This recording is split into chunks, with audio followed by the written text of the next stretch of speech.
కదంబమాల కథలకి స్వాగతం. ఇక కథలోకి పెడితే, ఆ రోజు వర్షం కురుస్తోంది. హైదరాబాద్ నగరంలోని ఒక బస్ స్టాప్లో నిలబడి ఉంది అనన్య. చేతిలో పుస్తకాలు, కళ్ళల్లో ఎన్నో కలలు. అప్పుడే వేగంగా వచ్చిన కారు పక్కనే ఉన్న నీటిని చిమ్మింది. ఆమె దుస్తులు మొత్తం తడిసిపోయాయి. సారీ అంటూ కారు ఆగింది. కారు నుంచి దిగిన యువకుడు అర్జున్. చూసుకుని డ్రైవ్ చేయలేరా? కోపంగా అడిగింది అనన్య. నా తప్పే, నిజంగా క్షమించండి అన్నాడు అర్జున్. ఆ పరిచయం అక్కడితో ముగిసిపోయింది. కానీ విధి వాళ్ల కోసం మరో కథ రాస్తోంది. కొన్ని రోజుల తర్వాత అనన్య తన కొత్త ఉద్యోగంలో చేరింది. ఆఫీసులోకి అడుగు పెట్టగానే ఆమె షాక్ అయింది. ఎందుకంటే ఆ కంపెనీ మేనేజరు అర్జునే. మీరా అని ఇద్దరు ఒకేసారి ఆశ్చర్యపోయారు. మొదట్లో అనన్యకు అర్జున్ అంటే అసలు నచ్చలేదు. కానీ రోజులు గడిచే కొద్దీ అతని నిజమైన స్వభావం తెలిసింది. అతను అందరితో గౌరవంగా మాట్లాడేవాడు. ఎవరికైనా కష్టం వస్తే ముందుండి సహాయం చేసేవాడు. ఒకరోజు అనన్య తల్లి అకస్మాత్తుగా ఆసుపత్రిలో చేరింది. ఆమెకు ఏమి చేయాలో అర్థం కాలేదు. ఆ సమయంలో అర్జున్ వచ్చాడు. ఆసుపత్రి ఖర్చులు చెల్లించాడు. డాక్టర్లతో మాట్లాడాడు. అనన్య పక్కనే నిలబడ్డాడు. ఆ రాత్రి ఆసుపత్రి కారిడార్లో కూర్చుని అనన్య ఏడుస్తోంది. అర్జున్ మెల్లగా అన్నాడు, మీ అమ్మకు ఏమీ కాదు, నేను ఉన్నాను. ఆ ఒక్క మాట ఆమె మనసును తాకింది. ఆ రోజు మొదలైన అనుబంధం ప్రేమగా మారింది. ప్రేమలో ఉన్న రోజులంతా అందమైనవి మరొకటి ఉండవు. పార్కులు, కాఫీ షాపులు, చిన్న చిన్న గొడవలు, మళ్ళీ కలుసుకుని నవ్వుకోవడం, ప్రతిరోజు ఒక పండుగలా గడిచేది. నువ్వు లేకపోతే నేను లేను అని చెప్పేవాడు అర్జున్.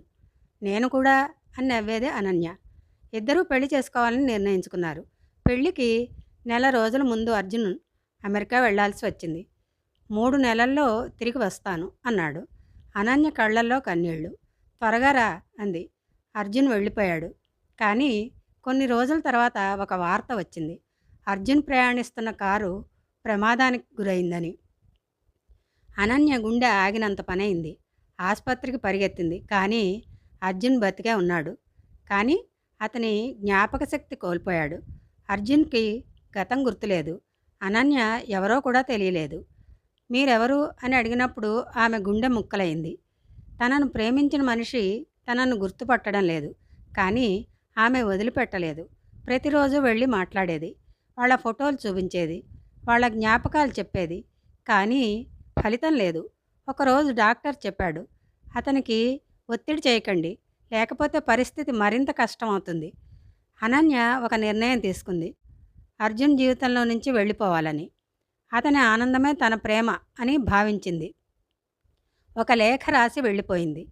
ప్రేమ అంటే కలిసి ఉండడం మాత్రమే కాదు, మనం ప్రేమించిన వ్యక్తి సంతోషంగా ఉండాలని కోరుకోవడం కూడా ప్రేమే అని 6 నెలలు గడిచాయి.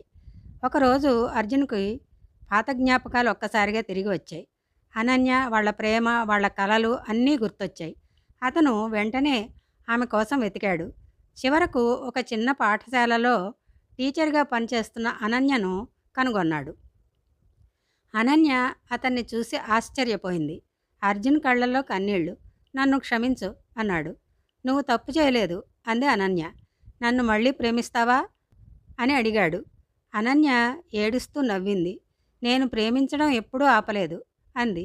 కొన్ని నెలల తర్వాత వారి పెళ్లి జరిగింది. వివాహ వేదికపై అర్జున్ అన్న మాట అక్కడ ఉన్న ప్రతి ఒక్కరిని కదిలించింది.